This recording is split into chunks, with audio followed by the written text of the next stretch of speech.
Kathy. I'm a volunteer with ADRC in Russ County. Welcome to this month's Beneficial Bite. So we're at the farmer's market. Yay, the farmer's market is up and running.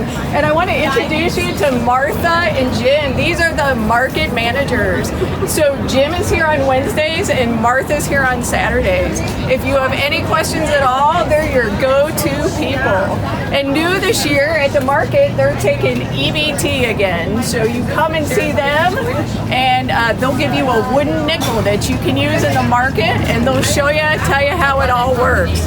Also, if you haven't gotten your vouchers yet, your senior vouchers, you still have some of those available, and then you get a double value coupon when you use those at the market. So these two are the ones that'll help you out. Look for their, here you go, back. Friendly faces at the market, and we're gonna buy some ingredients today for this month's recipe. So we have egg, we're gonna go over here to this. We're gonna get some garlic to go with our eggplant and pistachios. Hey, how are you? Look at this beautiful garlic. So I'm gonna get 2 cloves of garlic, okay? I don't need a bag, I'm good on the bag. You like these two? These look good? I just kind of spread them out a little bit. Oh, all right. See if there's a bigger one and smaller one. Oh, these two look perfect. All right. All right. Here's $4. Thank you. Take care. All right.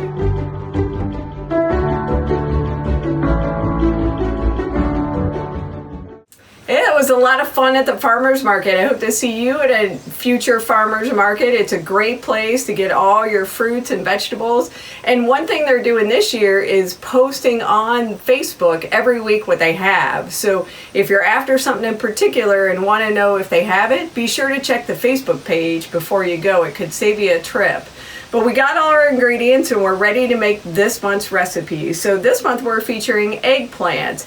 It's a food that's a little mysterious to some people, but it's super versatile. You can bake it, roast it, saute it, even fry it, and it's really good. So the most common eggplant is this purple kind. This is called a globe eggplant. But they also come in red, green, white, black, and they're all interchangeable. So any eggplant recipe you have, you can use any eggplant that you can find. So it's a little early still here in our northern climate for the eggplants to be the right size. So I got this just at the grocery store. So when you make eggplant, a lot of times, and this isn't always included in a recipe, but it's a good idea to get some of the extra moisture out of it, because otherwise your eggplant can be soggy when you cook it. So what you do is just line a cookie sheet with a paper towel and a drying rack, just like this. And then once you slice your eggplant up, don't slice it till you're ready to use it. Just set it right on your drying rack here and sprinkle it with just a little bit of salt. Any salt that you have will do. Just sprinkle it with a little bit of salt on both sides and let it sit for 10 or 15 minutes, and that'll pull the moisture out and draw it down into the paper towels. And then just rinse it, and then you're ready to use it. So that can be an important first step, and if you skip it, sometimes your eggplant can turn out just a little bit soggy. So once you do that, and then for our recipe, we cut it up into chunks. So you just take your slices and cut them up into chunks. And then in the recipe, it calls for pistachios. So just coarsely chop your pistachios and add them in there. And then the garlic, which we got at the farmer's market, you mince that. It calls for 1 to 2 cloves of garlic, finely minced. These are beautiful, huge cloves. So we just used one of those, finely minced, and we add that in. And then some rosemary. So just a couple of sprigs of rosemary. Now with all herbs, like we've talked about before, it's important to use the leaves, not woody parts, all right? So for rosemary, if you had fresh rosemary, you would just cut off, you know, a little sprig and then pull the leaves off and chop up the leaves, and it's gonna look like this. Okay, so we're gonna add that in, but don't use it when it gets woody, or if you use it when it's dried, it's gonna have to have a little more moisture so it can cook down and not be so woody. Okay, and then the recipe calls for cayenne red pepper. Okay, it calls for 1 tablespoon of cayenne red pepper. And I use that. I made a sample batch earlier, but I'm making the second batch for us tonight. So this one we cooked in the oven. And this one we're going to try to cook on the grill tonight, okay, and see if it turns out the same. So for this one, instead of the cayenne red pepper, I'm actually going to use just some dried peppers. So these are fun to get if you ever get a string of peppers. That's a lot of fun to use. They last for years, and you can just take one off and snip it right in there. Now it's going to be hot. This is going to make it zesty. So you got to be careful whenever you use peppers, because the active ingredient in peppers is actually the same as what's in pepper spray. So you have to be real careful anytime you use peppers, and you don't necessarily want to use the seeds. So I just snipped off the bottom, and now what I'm going to do is snip up the pepper here.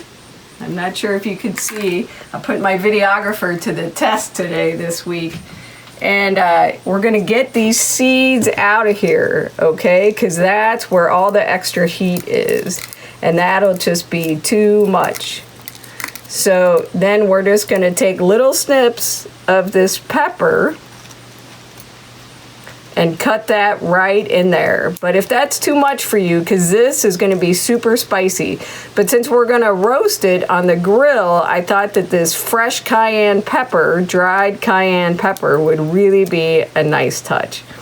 Okay, and then, you know, anytime that you use a hot pepper like that, you got to wash your hands right away, because if you accidentally touch your face or anything else, you will regret it. So right away, wash your hands, okay? That capsaicin is the active ingredient that's in peppers, and it's crazy hot, okay?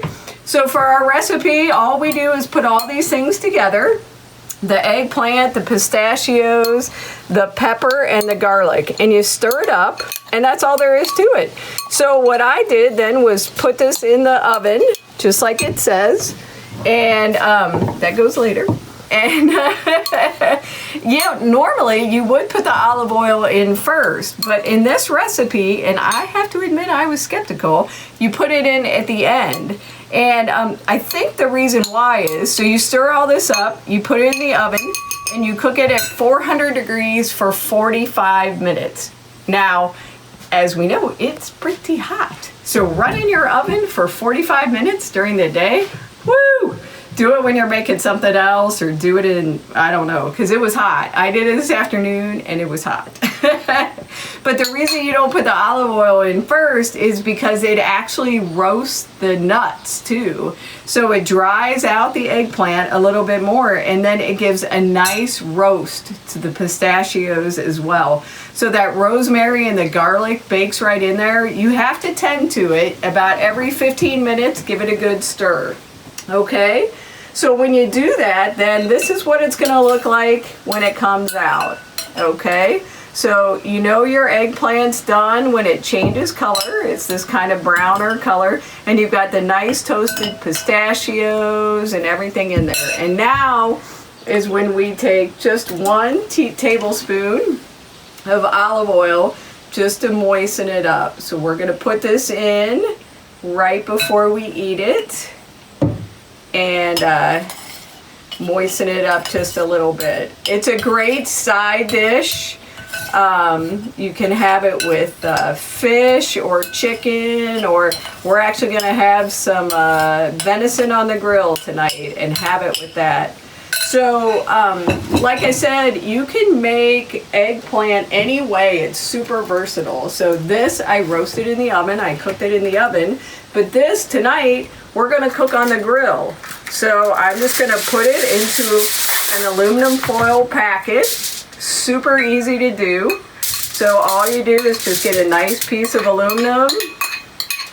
Put all your ingredients in there. Seal it up. Nice and tight. Oh, you know what? Nope. I want to put that olive oil in, but I'm not going to do it. Seal it up and nice and tight, and then I make a double packet so that nothing kind of leaks out. Makes it a little easier for the griller there. So you just put this on top of the seam, so you have a little double packet. And then this is going to want to roast as long as you can have it roasting. So whenever your fire's ready to put something on, just put this packet on, let it go, flip it a couple of times, and when your other meat or whatever else you're cooking is done, this will be done. Take it out, put it in a bowl, and mix it up with a little olive oil. So, I hope you like eggplant. I hope you try it, especially if you've never tried it before. It's really good. Just one caution, eggplant is in the nightshade family with tomatoes and peppers and potatoes. And if you're like me, this time of year, you like to eat them fresh out of the garden. I cannot get enough.